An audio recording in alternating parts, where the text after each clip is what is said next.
we go again, the second video on this new page that I've just set up, and I've called it Rough and Ready.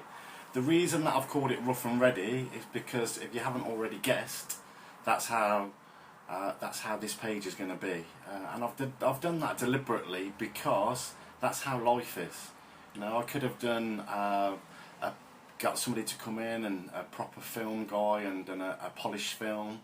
But for me, life's not like that, and that's part of the problems in life as well, that people are trying to live up to false images that the media and other people project onto us. Men are trying to live up to sort of macho guy images, and women are trying to live up to these model images, a lot of which are airbrushed, so it's impossible. We're trying to live up to false images, so you know, that's why I've done these videos this way. They will be rough and ready. You know, you might hear dogs barking, you might hear the telephone going in the background, but that's life.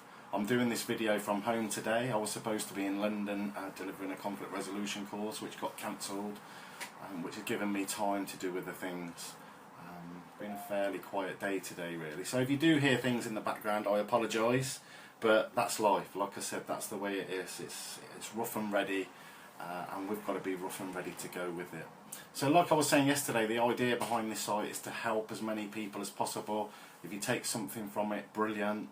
If there's nothing here for you, that's okay as well. I'm hoping to do interviews with different people, inspirational people. If anybody wants to put inspirational posts on here, please do. You know, the more the better. If one person gets one little bit of help from this site, it'll all be worthwhile. And also, it's really important that if you are out there, you are feeling depressed, you are feeling down, that you know there are people out there that will help. Samaritans are brilliant, but you have to ask for help. Mind, I worked at Mind for a couple of years, a few years back, and I found them really helpful. They're brilliant. So the people are out there and they will help you, but you've got to ask for that help. So don't be scared to ask for help. As men as well, we don't like to ask for help. The post I've put on today about depression, it's a massive area. It's also an area that I've found really vague when I'm trying to get definitions of what it is. I personally believe that everybody can feel depressed from time to time. The problem is, it's like anything: fear, anxiety, stress. All of those things are natural. It's when you've got them again and again and again and again, day in, day out, that's when it becomes, or that's when they become a problem. At those times, it's really important, like I said, to ask for help. I've also found exercise, it's absolutely amazing. You know, any research that I've ever looked on depression, no matter what angle they come from, the most academic research, they all talk about exercise and how important it is. And for me also, that's partly about taking action. You know, when you're depressed, when you're feeling low, like I've said before, your will gets smaller, you retreat, you cut people off, when we really need to be doing the opposite, which I know is difficult when you're in that situation. But if you can force yourself to get out there, talk to people, do things, get to the gym. Places like the Red Corner Gym in Coventry are amazing.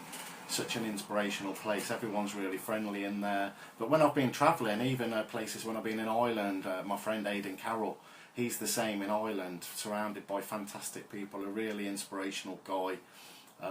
There are some really good places out there, and people will help you, but you've got to let them know.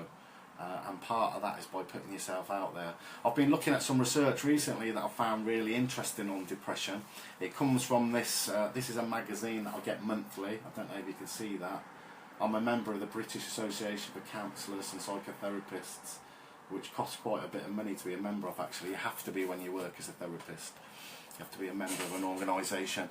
And I get a monthly magazine. In this latest one, they were talking about how there's been a lot of research done on people with depression, and they've found out that the hippocampus, which is a really small part of the brain, is actually quite often smaller in people that suffer from depression. And they're not sure yet whether that's caused by the depression itself, or whether people who have naturally got that smaller part of the brain are more prone to depression. I personally would like to believe, with all this neuroplasticity being talked about, how the brain can shape itself. We used to believe that the brain was hardwired. Now we know that to a large extent it's not. that area of the brain can also be affected by stress. So that means that when you're depressed, you're actually shaping your brain, which shows you how powerful your mind is. And if you can shape it to actually get smaller, you can shape it to get bigger as well.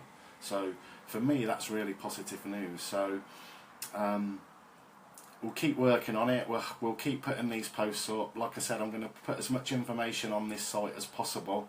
I've put stuff on today about anxiety and depression.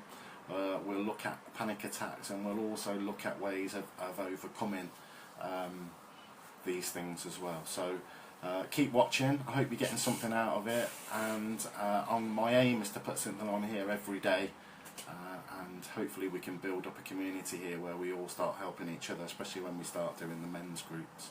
Okay, thank you for your time today, and I hope you get something out of this video. Thank you.